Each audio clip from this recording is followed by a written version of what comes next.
Olá, pessoal, boa noite, boa tarde, bom dia, não sei que horas vocês vão ver esse vídeo. Para quem não me conhece ainda, eu sou o professor doutor Marcos Vinícius, aqui da Universidade do Estado de Mato Grosso, campus Tangará da Serra. Hoje nós vamos falar sobre polinização de sementes. A polinização que é extremamente importante aí para o processo para dar continuidade ao processo de formação das sementes. Dando continuidade aí, eu vou compartilhar com vocês a aula, né? A polinização, ela se torna importante porque a partir dessa polinização e dos agentes polinizadores, esse pólen, ele se encontra com o estigma, ocorre o processo que a gente chama de germinação desse pólen, e aí, posteriormente, vai formar o tubo polínico, vai ocorrer a fusão gamética, né? E aí vai dar origem a novas sementes, que posteriormente darão origem a novas plantas, e a esse ciclo aí, ele dá continuidade. Então, existem diversos agentes polinizadores. Professor, existe um mais importante que o outro? Não, pessoal. Existe uma infinidade de plantas aí, né, com diversos agentes que fazem esse processo de polinização. Um dos agentes mais conhecidos que nós temos é o vento. O próprio vento, ele faz a partir do momento que ocorre a antese, a partir do momento que a gente chama de abertura do botão floral, né, principalmente em plantas monóicas ou plantas dioicas, é extremamente importante ali, que apresentam as plantas monóicas, que vão apresentar flores díclinas, né, que podem ser na mesma planta, flores na mesma planta, ou flores em plantas diferentes, flores masculinas e femininas, logicamente, né? Aqui nós temos um exemplo de uma planta monóica. Por que planta monóica? Porque ela apresenta aparelho reprodutor e aparelho reprodutor masculino e aparelho reprodutor feminino, entretanto, são locais diferentes aí daquela planta, né? A partir de então, nós temos o processo de anemofilia ou polinização através do vento, que auxilia aí nesse processo de condução do grão de pólen para fazer essa polinização e fecundação aí daquela planta. Bem, outro grande colaborador do processo de polinização são os insetos, as abelhas, as mangangavas, né, que fazem esse processo de levar o grão de pólen através da busca do néctar, através da busca de compostos presentes ali nas flores, né? Elas acabam levando esse grão de pólen entre flores diferentes ali. Ou então até mesmo dentro da mesma, auxiliando, movimentando e facilitando esse processo de polinização. Então, muito cuidado, pessoal. Não acabem com as abelhas, não destruam, não matem as mangangavas, porque elas são de extrema importância aí para o processo de polinização. Essa polinização, pessoal, é bastante interessante, porque a coloração, além de compostos, por exemplo, néctares, compostos açucarados presentes nas flores, a coloração das flores, elas também vão facilitar ou vão auxiliar aí principalmente a polinização entomófila, né, ao processo aí de polinização. Uma outra polinização bastante conhecida é o que a gente chama de ornitofilia, né? Que é a polinização realizada por pássaros, pássaros de maneira geral. O mais conhecido desses pássaros que nós temos aí é o beija-flor. Bem, Outro processo, às vezes não tão conhecido ali, é o que a gente chama de quiroterofilia, né? Que é a polinização que ocorre através dos morcegos, pessoal, tá? Nós temos a hidrofilia, o processo de polinização, como o nome dele, hidrófila, perdão, tá? Quando a polinização, esses grãos de pólen, essa polinização ocorre através da água, essa água auxilia, ou seja, carregando esse grão de pólen aí para outros locais e fazendo com que esse grão de pólen tenha contato com o aparelho reprodutor feminino, né, o estigma propriamente dito, para que ocorra esse processo de fecundação. Tem a polinização que a gente chama de zoófila, né? Que quando utiliza-se de animais, ali, aqueles animais presentes dentro das florestas que fazem essa polinização zoófila e carregam esses grãos de pólen em seus pelos, principalmente em seus pelos ali, e quando eles em contato com outras flores da mesma família, da mesma espécie ali, eles fazem aí, eles carregam esse grão de pólen ali. Mas existem uma infinidade de agentes polinizadores, tá, pessoal? Professor, são só esses agentes polinizadores? Não, existe uma infinidade de agentes polinizadores. Existe a mimercoria, olha que nome lindo. Mimercoria é quando a polinização é feita através de formigas. A primatocoria, quando a polinização ela é feita por primatas, principalmente em macacos bugios, que fazem esse processo de polinização, tá? Existe uma infinidade de agentes polinizadores que vão auxiliar nesse processo de polinização. Entretanto, nem sempre isso é possível. Ou algumas plantas, elas fazem sua autopolinização, tá? A autopolinização é quando o grão de pólen daquela mesma planta, tá? Ela poliniza o aparelho reprodutor daquela mesma planta, certo? Então, o grão de pólen aqui, quando ocorre a antese, ele se abre, germina lá no estigma, o tubo polínico é formado e esses núcleos generativos, esses núcleos, eles vão fecundar, ou eles vão se fundir, tanto com a esfera, quanto com os núcleos polares, que a gente chama de autopolinização.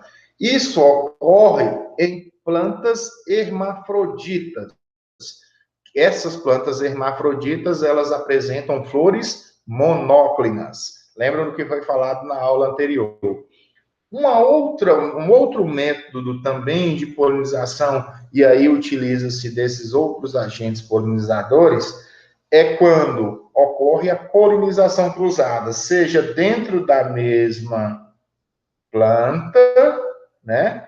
E aí apresenta-se plantas monóicas dentro da mesma planta, apresenta-se plantas monóicas ou plantas diferentes. Aí nós chamamos essas plantas de dioicas. Plantas monóicas, quando apresentam aparelho reprodutor, flores masculinas e flores femininas, porém em pontos diferentes.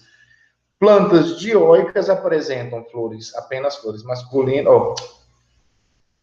apresenta apenas flores díconas masculinas ou flores díconas femininas. Beleza? Vamos dar continuidade ali. Tá. Eu estava falando que, apesar da polinização e a polinização cruzada realizada por diversos agentes polinizadores, ainda existem alguns problemas que dificultam o processo de polinização, né? Esses problemas são a dicogamia, a autoincompatibilidade e a heterostilia.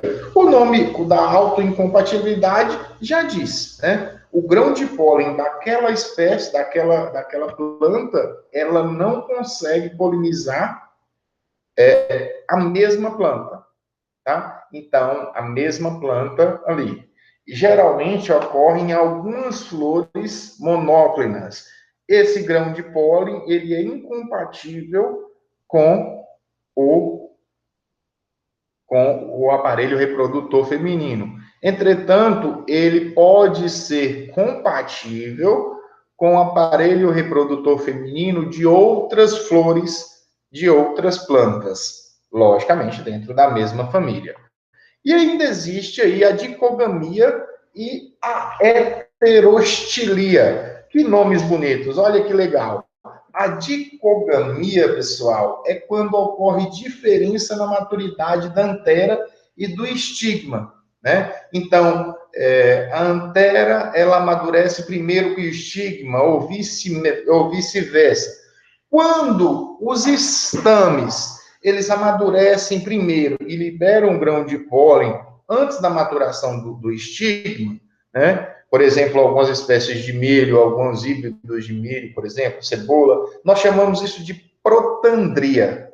E quando o inverso acontece, ou seja, os estigmas, eles amadurecem antes dos estames, nós chamamos isso de protoginia, tá? Pode ocorrer em variedades de abacate, anonáceas, enfim.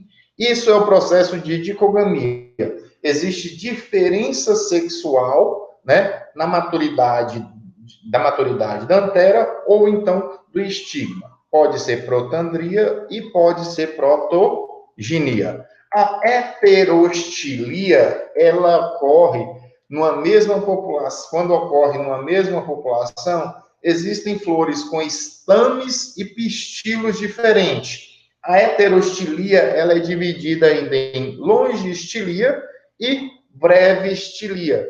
Como assim, professor? Longistilia é quando o estilete, lembra do estilete? Por isso que na aula anterior foi mostrada a flor lá, a flor monóclina, né? O estilete presente dentro do aparelho reprodutor feminino, é isso mesmo, o aparelho reprodutor feminino, ele é mais longo que o filete, tá? Quando o estilete é mais longo e o filete é mais curto, nós chamamos de longistilia. Quando o estilete é mais curto e o filete é mais longo, nós chamamos de brevistilia. Ok? Bem, pessoal, após o processo de polinização, se essa polinização ocorreu de maneira como deveria ser feito, né? Ocorreu a fusão gamética e ocorreu o processo de fertilização e formação do embrião, ocorre então o desenvolvimento do embrião, né? Essas células ali, essas células progenitoras que foram fundidas, elas começam a ser formadas através de uma série de divisões meióticas, tá? Só um minuto.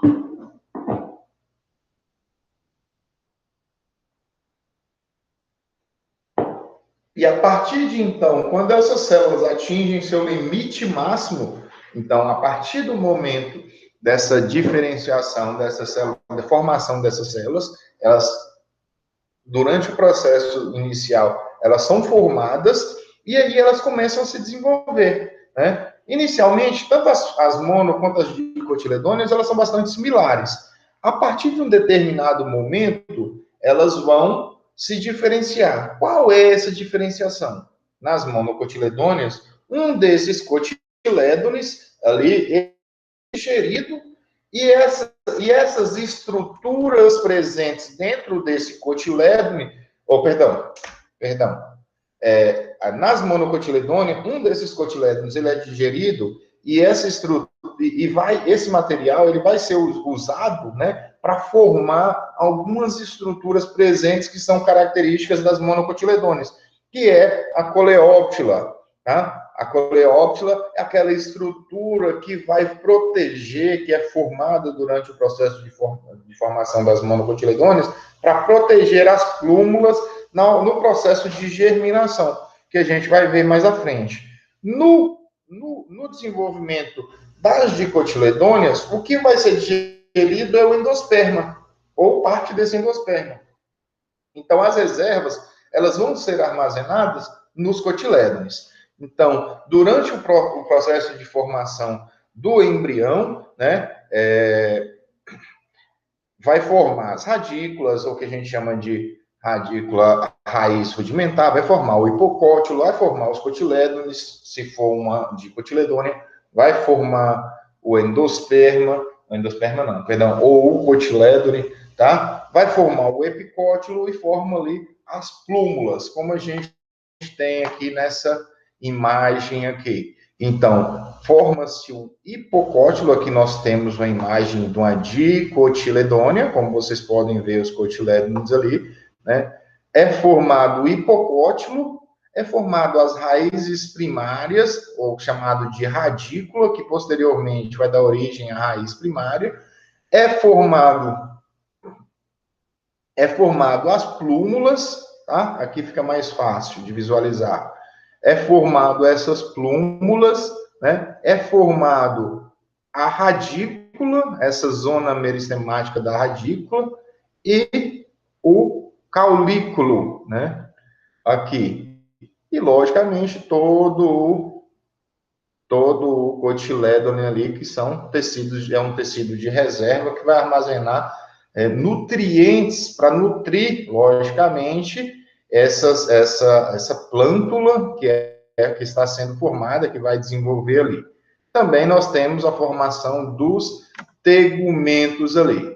Esse desenvolvimento do endosperma ele vai ocorrer quase similar ao desenvolvimento do embrião, né? Com a massa nuclear, com a massa celular 3N, que vai se multiplicando e enchendo os espaços que é dado pelo eixo embrionário. Nas leguminosas, esse endosperma, ele é digerido, geralmente, todo esse endosperma ele é digerido, e as reservas, elas são armazenadas nos cotilédones, como a gente já disse. Por isso, a gente chama ela de exalbuminosas. Enquanto que as reservas, as sementes, no caso, as monocotiledôneas, quando elas são armazenadas, as reservas são armazenadas no endosperma ou no albúmen, elas são chamadas de albuminosas. Beleza? Bem, então, essas sementes, elas recebem ali essas reservas que são armazenadas tanto no endosperma tanto no endosperma quanto nos cotilédones, elas recebem nomes, né, de acordo com o produto que é armazenado, ou seja, as sementes amiláceas armazenam amido, né? As sementes oleaginosas armazenam lipídios. As sementes aleuroamiláceas é aquelas que não têm tão comum, né? Mas elas armazenam, além de proteína, ela armazena amido. Nós aí temos um exemplo do feijão, nós temos exemplo aí das sementes de ervilha, que armazenam, tem grande concentração de proteína, mas além de proteína, ela também tem concentração de amido. Então, ela é chamada de aleuroamilácea. Beleza? E as sementes aleuro-alaginosas, como as sementes aleuroamiláceas, elas armazenam proteína e também lipídios. Aleuro, proteínas, e oleaginosas, que são os lipídios. E aí nós temos uma semente de soja. Existe uma outra classificação que a gente chama de sementes córneas, né? Que os tecidos de reservas dessas sementes é celulose e hemicelulose. Nós temos exemplo aí coco, nós temos caqui, que são sementes córneas, tá? Bem, pessoal, durante o processo de formação das sementes, são formados também o que a gente chama de tegumentos, ou integumentos, os tegumentos, que são conhecidos vulgarmente por todos aí como casca. Existe uma série de tegumentos primários que são formados. Esses tegumentos primários nós damos o nome de testa e tegma, tá? Esses tegumentos primários, eles são formados a partir de tegumentos oriundos do óvulo ali. E, geralmente, essa parte externa, que a gente chama de primina, varia em forma, cor, rugosidade, presença ou ausência de pelos e espinhos, E geralmente esse gene quantitativo que é oriundo ali maternal, tá? A parte interna e opaca e final, normalmente, geralmente, desse tegumento é de cor branca ou creme. Qual é a função principal? Quais são as funções principais dos tegumentos? A principal função é manter unidas as partes das sementes e protegida contra choques e abrasões, né? Evitar a entrada de insetos, servir como barreira de insetos, de micro-organismos, regula os tegumentos, eles vão regular essa velocidade de hidratação, maior ou menor hidratação, que vai ser de extrema importância para o processo de germinação. Ela vai regular a intensidade e a velocidade das trocas gasosas. A gente sabe que a semente é um ser vivo, e por ser um ser vivo, ela continua realizando trocas gasosas, né? Então esses segmentos, de acordo com a sua espessura, vamos dizer assim, ele regula aí essas trocas, ele pode regular em maior ou menor concentração essas trocas gasosas. E também faz o processo de dispersão. Esses tegumentos, eles podem sofrer algumas formações, por exemplo, serem transformados em espinhos ou estrutura gelatinosa que facilita, né, ou estruturas leves que facilitam aí seu processo de dispersão. Bem, além dos tegumentos primários, né, além da testa e da tegma que vai formar esse tegumento ali primário, nós temos alguns tegumentos suplementares, que eles estão ali no sentido de proteção, principalmente proteção das sementes. O primeiro desses tegumentos suplementares é uma excrescência que a gente chama ali no pedúnculo do ovário, né? Que ele fica em torno do hilo. Aí nós chamamos esse tegumento secundário ou suplementar de arilo. Tá? É a grosso modo, que a gente chama aquela gosminha, aquele material que fica envolto ao redor do maracujá. Existe a carúncula, né? É uma proliferação que existe uma proliferação de células do tegumento externo que vai formar na região da micrópila, né? Essa micrópila ali vai ser importante para o processo, onde vai ser na micrópila que essa germinação, que o tubo polínico ele vai ter passagem para a entrada das células generativas masculinas. Na carúncula, ela é formada para a mamona. Tá? O hilo, ele ocorre ali a partir da cicatrização. O hilo é o ponto de união entre o funículo da semente, né? Esse hilo, essa cicatrização, ele ocorre após a abscisão do funículo, ou seja, após a planta se desligar, né? Ocorrer o desligamento das ligações tróficas entre a planta mãe e o hilo e a semente, tá bom? Isso ocorre no processo de maturação das sementes, ocorre quando ocorre a maturidade fisiológica das sementes. Bem, pessoal, esse tecido de reserva da semente, ele pode ser constituído pelos endospermas, pelo cotilédon, em alguns casos pelos perispermas, tá? E é graças às substâncias acumuladas nesses tecidos de reservas que esse eixo embrionário, né, através do processo de germinação, ele vai conseguir energia e material para o desenvolvimento de uma planta que a gente chama, de uma plântula, que a gente chama que ela é autotrófica, perdão. A partir do desenvolvimento aí, a partir do crescimento, a partir da utilização desse crescimento inicial dessas plântulas, ocorre, então, elas são nutridas inicialmente por esses tecidos de reserva. E, posteriormente, as primeiras folhas verdadeiras, elas são formadas, né? E a partir do processo de formação dessas primeiras folhas verdadeiras, aí essas plantas, elas conseguem realizar a fotossíntese e aí se autonutrir. Mais alguma dúvida? A gente vai ficando por aqui. Qualquer dúvida, eu estou à disposição ali nas quartas-feiras, a partir das 13 horas, lá no Google Meet, você já tem o link da aula. Abraço a todos, fiquem com Deus.